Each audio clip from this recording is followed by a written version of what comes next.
اور پارلیمنٹ کو مضبوط کیا جائے تو بہت اچھی بات ہے، اور عوامی تحریکیں جو ہیں وہ کوئی ہم شوق سے نہیں چلا رہے، اور عوامی تحریکوں سے کوئی فائدہ نہیں، ملک کا کمزوری ہوتی ہے، عدم استحکام آتا ہے، لیکن اس کے علاوہ ہمارے پاس کوئی آپشن نہیں ہے، ہم مجبوراً عوامی تحریک چلا رہے ہیں۔ اس لیے یہ ساری بات انہوں نے کل اپنی پہلی تقریر میں کہی ہے، اور انہوں نے حکومت کو بھی کا موقع دیا، حکومت کو بھی پیشکش کی اور آرمی چیف کو بھی پیشکش کی ہے۔ اور لیکن دوسری جانب حکومت کیا کر رہی ہے؟ حکومت نے کل، یعنی کہ ہمارے اصلی حکومت نے، کہ انسداد دہشتگردی عدالت اسلام آباد نے 26 نومبر کا جو احتجاج ہوا تھا، جو قتل عام ہوا تھا، اس میں جو سنجانی جلسہ کیس ہے، اس میں عمر ایوب کی 8 جو ضمانت قبل از گرفتاری درخواستیں خارج کر دی ہیں، زرتاج گل کی 7 ضمانتیں خارج کر دی ہیں، شبلی فراز کی درخواست خارج کر دی، عالیہ حمزہ کی ضمانت بھی خارج کر دی۔ تو اس طرف سے کوئی صورتحال ان کی طرف سے کل تک کی جو اطلاعات ہیں کوئی بہتری نہیں ہے۔ تو بہرحال دیکھتے ہیں کہ چکرتی صاحب کی اس دعوت پہ ہماری جو ہے فیلڈ مارشل کیا جواب دیتے ہیں۔ اس کے ساتھ ساتھ جی ایک اور میں آپ کو بتا دوں جی کہ یہ اگلی خبر جو ہے وہ ہمارے پاس، یہ تو ہو گیا آج کا دن۔ پھر اب نون لیگ جو ہے وہ یہ کہہ رہی ہے، اور لیگی وزیر جو ہیں اب آہستہ آہستہ کہہ رہے ہیں، پہلے وزیر خزانہ نے میدان میں آئے، اور اب کل عطا تارڑ صاحب نے ایک بات کی ہے، وزیر اطلاعات و نشریات ہیں اور بڑے بھرپور قسم کے، اور انہوں نے کہا جی کہ یہ جو کمپین چلائی جا رہی ہے معیشت کی ناکامی کی، پاکستان حکومت کے بارے میں، حکومت کے خلاف جو باتیں کی جا رہی ہیں کہ معیشت وہ ہے ناکام ہو چکی ہے، معاشی پالیسیاں ناکام ہو چکی ہیں، یہ اصل میں پیڈ کمپین ہے، اور یہ حکومت کے خلاف چلوائی جا رہی ہے، پیڈ کمپین ہے، یعنی کہ پیسے دے کے چلوائی جا رہی ہے۔ تو جرنلسٹ نے پوچھا تو کیا آپ کا خیال ہے کہ یہ جو چیمبر آف کامرس کے عہدیداران ہیں، سربراہان ہیں، تو کیا وہ پیڈ کنٹینٹ چلا رہے ہیں؟ کیا وہ پیسے لے کے پریس کانفرنسیں کر رہے ہیں اور بتا رہے ہیں کہ کاروبار ڈوب گئے ہیں، کارخانے بند ہو گئے ہیں، کسان تباہ ہو گیا ہے، تاجر رل گئے ہیں؟ تو کیا یہ کر رہے ہیں، تاجر کر رہے ہیں؟ تو انہوں نے کہا نہیں نہیں، میرا مراد یہ نہیں ہے، تاجروں کے میرا مراد نہیں تھا، لیکن اصل بات یہ ہے کہ اگر مسئلہ کیا ہے؟ مسئلہ یہ ہے کہ میں پہلے بھی بتا چکا ہوں کہ اسٹیبلشمنٹ بطور ہمارے ادارے کے، میں ادارے کی بات کر رہا ہوں، ایک یا دو چار بندوں کی بات نہیں کر رہا، 1+3 کی بات نہیں ہم کر رہے، اور فیلڈ مارشل کی بات نہیں کر، میں ادارے کی بات کر رہا ہوں، اسٹیبلشمنٹ کی بات کر رہا ہوں۔ وہاں پہ یہ سوچ موجود ہے کہ اس سے چھٹکارا حاصل کیا جائے۔ انہوں نے معیشت کا ستیاناش کر دیا، بیڑا غرق کر دیا، اور یہ سارا ملبہ ان پر ڈالیں اور ان کو فارغ کریں، گھر بھیجیں۔ اب چیمبر آف کامرس کے جو سربراہان ہیں، عہدیداران ہیں، وہ مسلسل پریس کانفرنس کرتے ہیں۔ اب ان کی پریس کانفرنس آتی ہے تو تمام ٹی وی چینلز وہ دکھا رہے ہوتے ہیں۔ اب ان کو جو شک گزر رہا ہے، بلکہ یقین ہونا چاہیے، شک گزر رہا ہے کہ یہ جو بزنس کمیونٹی ہے، کاروباری لوگ ہیں، ان کو جو پریس کانفرنسیں کر رہے ہیں عہدیداران، کیونکہ کچھ عہدیداران وہ بھی ہیں جو کہ نگراں حکومت میں بھی رہ چکے ہیں، گوہر اعجاز جیسے ہیں وہ ٹیکسٹائل انڈسٹری کے، تو وہ بھی تنقید کر رہے ہیں۔ سارے کے سارے لاہور چیمبر ہے، کراچی چیمبر ہے، باقی چیمبرز ہیں جو وہ بھی تنقید کر رہے ہیں، اور تمام ٹی وی چینلز وہ دکھاتے ہیں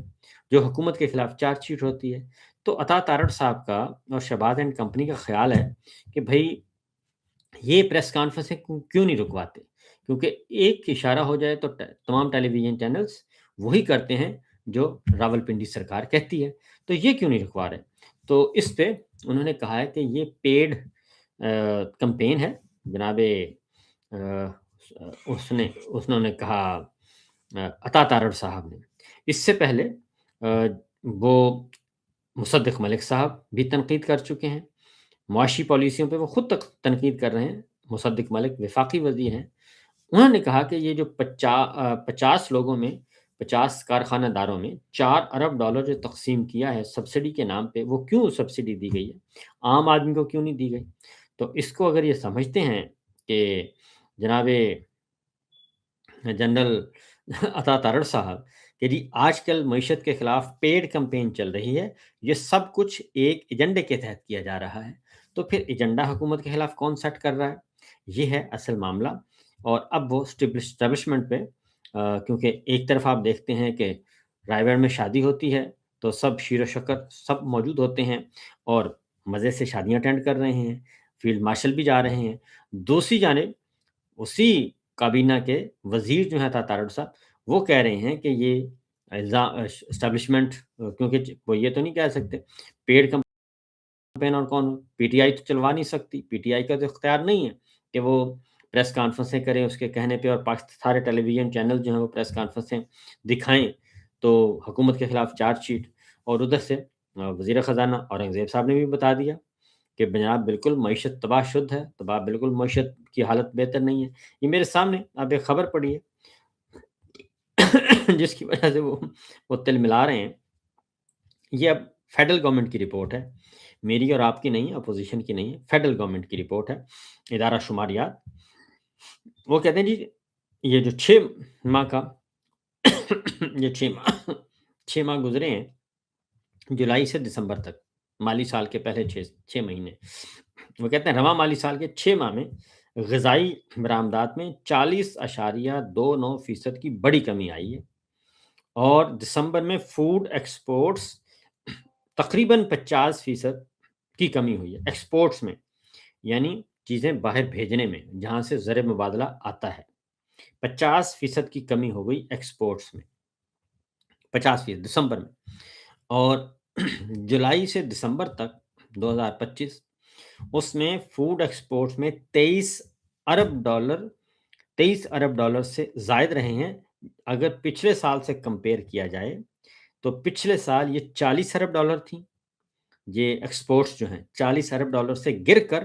کہاں پہ پہنچ گئی ہے؟ 23 ارب ڈالر تک، یعنی 17 ارب ڈالر جو ہے وہ 17 ارب ڈالر کم ہوئی ہے۔ یہ ہماری سچویشن ہے ہماری ایکسپورٹس کی، مجموعی طور پر 50% کی کمی ہوئی ہے۔ یہ ایک الارمنگ سچویشن ہے، الارمنگ، کیونکہ ہماری فوڈ ایکسپورٹس جاتی ہیں اور زر مبادلہ آتا ہے اور ہمارے خوشحالی آتی ہے۔ تو یہ تو ایک ہو گیا۔ جولائی سے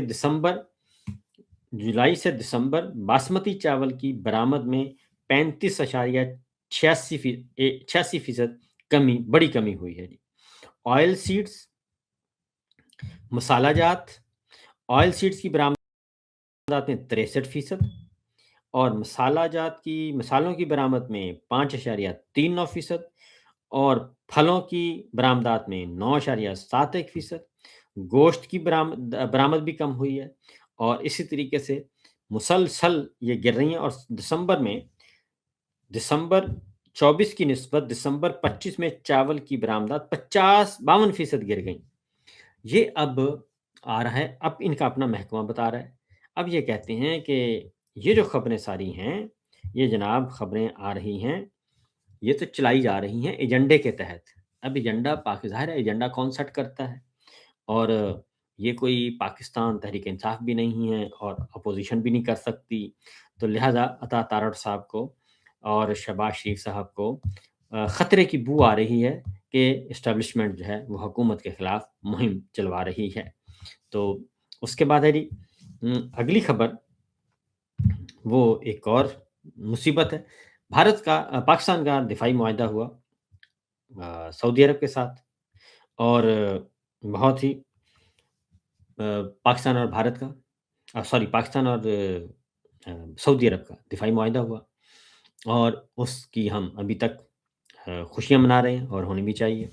اور اس میں اطلاعات ہے کہ شاید ترکی بھی شامل ہو جائے۔ لیکن یو اے ای، ہمارا بردر دوست ملک، یو اے ای نے بھارت کے ساتھ جو ہے وہ کیا جی بڑے اہم ترین معاہدے کیے ہیں، اور بھارت کلیم کر رہا ہے کہ دفاعی معاہدہ بھی ہمارا ہو چکا ہے یو اے ای کے ساتھ۔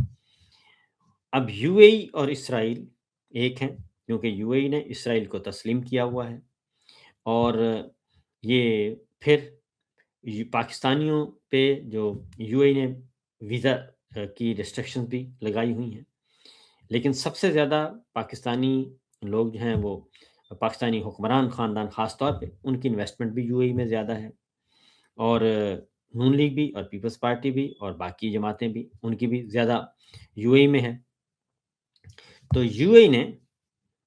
جو کام کیا ہے کل، اماراتی صدر جو ہیں سربراہ، وہ گئے ہیں بھارت کا دورہ کیا انہوں نے، اور 3.5 گھنٹے کا دورہ تھا، اور کیونکہ کچھ عرصہ پہلے وہ پاکستان آئے تھے، پاکستان میں تو آئے تھے وہ شکار کھیلنے کے لیے، پھر یہ سب گئے ہیں ایئرپورٹ پہ ہمارے حکمران، اور انہوں نے وہاں پہ ویلکم کیا، اور وہاں پہ آ، اطلاع کے مطابق کوئی کہتا ہے شادی پہ گئے ہیں، کوئی کہتا ہے شادی پہ نہیں گئے، جو آرمی چیف کی بیٹی کی شادی تھی اس میں، تو بہرحال لیکن یہ ہے کہ اگر نہیں گئے، کیونکہ یہ بھی انہی کی طرف سے خبر آئی تھی، انہی کے جو غیر سرکاری ترجمان ہیں کہ نہیں گئے، تو پھر وہ 2 گھنٹے کے لیے وہیں رکے تھے ایئرپورٹ سے، پھر چلے گئے تھے اپنی رحیم یار خان شکارگاہ۔ تو میرا خیال ہے کہ یہ بھارت نے ایک میسج دیا ہے، اور یو اے بھی ہم سے تھوڑا سا کھچا کھچا بھی ہے، اور خاص طور پہ سعودی عرب اور یو اے کے جو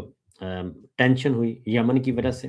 اور یو اے کے جو اسلحہ بردار جو جہاز تھے، جو اسلحہ جا رہا تھا یمن میں، اور اس کے پہ جھگڑا ہوا، تو سعودی عرب نے وہ اسلحہ بھی تباہ کر دیا تھا، پھر 24 گھنٹے کے اندر اندر یو اے ای کو اپنی فوج وہاں سے ٹروپس نکالنے کا کہہ دیا تھا، وہ انہوں نے نکال لیے۔ تو سعودی عرب اور یو اے کی ایک ٹسل چل رہی ہے، اچھی خاصی چل رہی ہے، اور لیکن سعودی عرب ادروائز سعودی عرب کے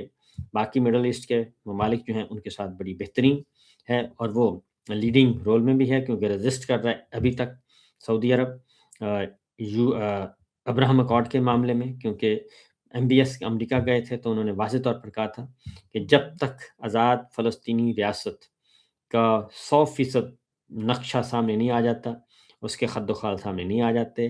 آزاد فلسطینی ریاست کا یقین نہیں ہوتا، اس وقت تک ہم کوئی ایسی قدم نہیں اٹھائیں گے۔